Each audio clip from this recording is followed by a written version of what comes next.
కర్నూలు జిల్లా Aluru YCP party MLA Busineni Virupakshi guest హౌస్లో విలేకరుల సమావేశంలో మాట్లాడారు. కూటమి నాయకులు అందరూ చంద్రబాబు నాయుడు, పవన్ కళ్యాణ్ ఎన్నికల సమయంలో ప్రతి బీసీ, ఎస్టీ, ఎస్సీ, మైనార్టీలకు పెన్షన్ ఇస్తామని చెప్పి ఇప్పటి వరకు పెన్షన్ గురించి మాట్లాడడం లేదన్నారు. రాష్ట్రంలో వికలాంగులకు 40% ఉన్న వాళ్ళందరికీ పెన్షన్ కట్ చేస్తున్నామని నోటీసులు ఇస్తున్నారని అన్నారు. 50 ఏళ్ళకి పెన్షన్ అంటేనే 50 ఏళ్ళు ఉన్న వాళ్ళందరూ మీకు ఓట్లేసి గెలిపించినారు.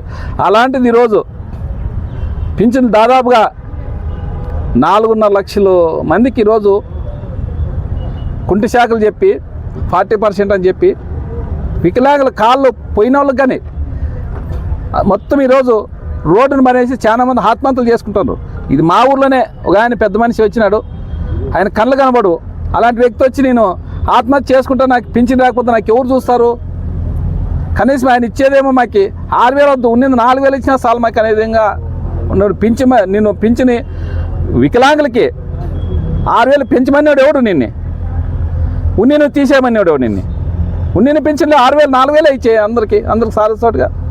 ఆ రోజు మా జగన్మోహన్ రెడ్డి గారు మా ప్రభుత్వం ఉన్నప్పుడు నెల ఈ నెల ఆ నెలకే ఖచ్చితంగా పింఛన్లు ఎన్నో వచ్చాయి. ఆ పింఛన్లు చేసిన విధంగా ప్రతి నెలకి పింఛన్లు వచ్చినాయి.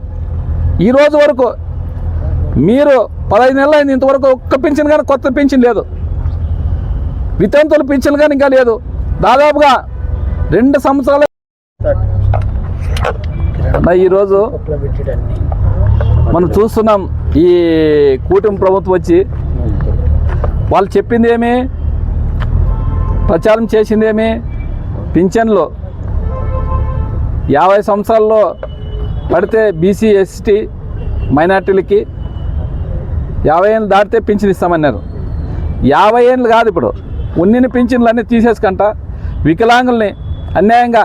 ఎందుకంటే అప్పుడు రాజశేఖర రెడ్డి గారు ఫస్ట్ స్టార్టింగ్లోన వికలాంగులు సపరేటు 500 చేసి పెంచింది ఆయన. ఆ రోజు నుంచి వికలాంగులు అంటే, ఎందుకంటే వాళ్ళు పని చేత కాదు కాబట్టి, వాళ్ళు ఏం పని చేయలేరు కాబట్టి వెరిఫికేషన్ చేసి తీసేసే పిలిచిన వాళ్ళని. వాళ్ళు వెరిఫికేషన్ చేసి మామూలు పింఛన్లు పెంచే కాదు, ఉన్నిని పింఛన్లు తీసేసి అన్యాయంగా ఈరోజు